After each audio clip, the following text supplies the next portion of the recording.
Since the Citizencon is almost upon us, happening on October 11th, 2025, and just like every year, it is full of ideas and promises which are yet to be broken. From last year's event, several interesting features were shown and to some extent promised onto this year. And actually even earlier this year, it was promised to be an year of playability. So what did we saw the last time? We saw a ship teaser during the last Citizencon, the Squadron 42 demo, and introduction to base building to some extent. These were the major highlights among plenty of other things. We have also had the pleasure of the new system Pyro and the year-long event Save Pyro initiative. We have new locations, activities, and lasting additions including vault weapons, radiation hazards, Valakkarrs, the orbital lasers, new mission types, introduction missions, Wikilo's Emporium, and plenty of adjustments across the board. Let's start with the most popular.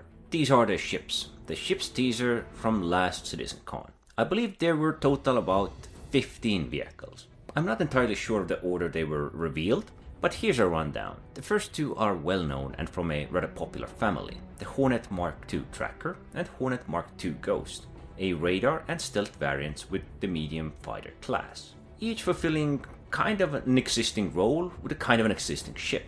Nothing overly special since Mark I Hornets already fill those same niches with slight differences. Then we have the Terrapin Medic, a small but heavily armored medical support ship.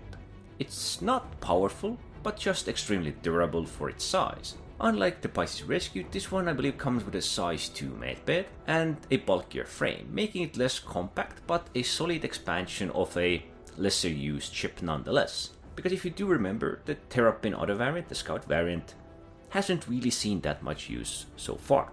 And the Pisces Rescue is more of a ship you might use as an additional ship inside of your ship that is capable of carrying it.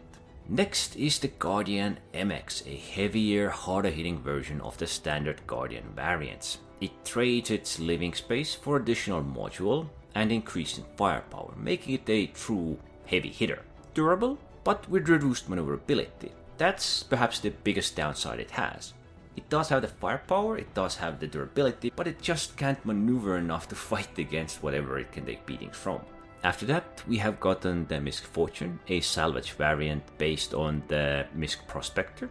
This was the next logical step. It does feature a single salvage head instead of two, so perhaps it's not a direct competitor to the Vulture, but still a very welcome addition. Perhaps in a way it will be the stepping stone between Salvage Starter, which is to come someday, and between the Vulture. Then we have the Starlance Attack, an incredibly versatile ship. Cargo, medical beds, hangar space, heavy weaponry, onboard accommodations. It's a large vessel offering near capital level comfort. It serves as combat support, dropship and utility craft all in one. Perhaps one of the best ships released in 2025. With a small organization, perhaps you can man it all and you could have fun with it, focusing on some dynamic event or something. And lastly, before Citizencon, we received the Apollo variants, both the Medivac and the Triage. They are designed as combat medics, though they function more like flying hospitals. They represent the largest medical expansion so far, though sadly still lacking drones that were originally one of the key features they had. We do not have date for them, but perhaps when those drones are introduced, they will salvage these ships. They will recover their status and actually might become something nice which players could use. Though I'm not betting on medical gameplay just yet. And of course there are still upcoming or delayed ships like the Pioneer, Perseus, Ironclad, which likely might get pushed back to later this year or early next one. CIG already stated that some of these vehicles would face delays, and if we get Perseus, I think we're doing pretty good. I actually think that's a gunboat or gunship that a lot of players are waiting for, and from newer editions probably Paladin as well. Now, about the year of so-called playability. Has it really lived up to its name? Well, yes and no. We haven't had any completely broken patches ever since that announcement, which has prevented players from logging in, but there have still been issues like malfunctioning elevators, hangars, cargo bays, which can feel equally frustrating. Looking back over the summer, I'd say I've been able to enjoy most of my in-game activities without major disruptions.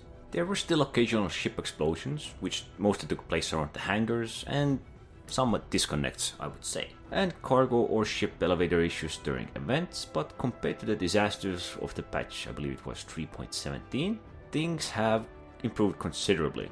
And if we take a look at what was 5 years ago, I think we are steadily getting more and more stability, so it's not a far stretch to say that every year things are getting better.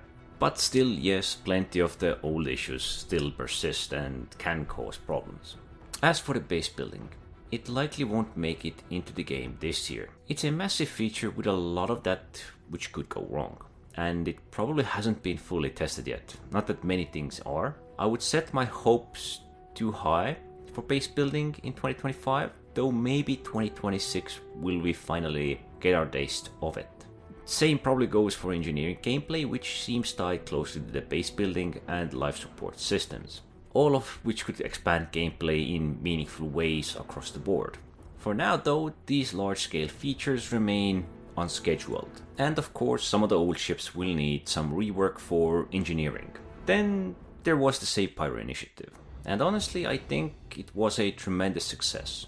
Sure, there were issues with doors, cargo elevators, few event exclusive features, well, perhaps more, but I'd say around 70% of the time everything worked well enough. There were some highs and lows, but overall I'd say the year of playability truly showed some progress. The thing with Star Citizen stability is that most of us either adapt to it and learn to play around its limitations, so we tend to overlook the flaws. Still, it is definitely better than before. The Pyro system itself launched this year and it clearly wasn't ready at first. The early months were rough. It's a new system with limited content and bunch of bugs. But the contested zones were an amazing addition. Sure, I got my rear end handed to me more often than I'd like, but it's still an excellent and engaging activity you can do right from the station without really needing to spend lots of time going to a place. Then we got Valakkarr, which also slithered its way into the patches, offering encounters beyond the usual human opponents and of course the Copians. We got the ATLS ICT vehicle, which helps us in some of those fights and is exclusive to the in-game, so you cannot buy it for real money. Along with a lot of unique armors, ship skins and distinct vault weapon line, which has quickly become a favorite among players. As for Squadron 42, it's still officially targeted for 2026, but let's be honest, no one would be surprised if it slips into 2027. I expect they'll tell us more about it during the Citizencon. As always, every Citizencon brings new vehicle reveals, work in progress showcase, and a patch or two featuring fresh content, usually some new missions and gameplay activities. Regardless of what you're hoping for, this patch is a perfect time to tune in and see what's next. And yeah, I am quite accustomed to the delays, as probably are the plenty of you. Anyway, don't forget to like, subscribe, leave a comment down below, and thanks for watching.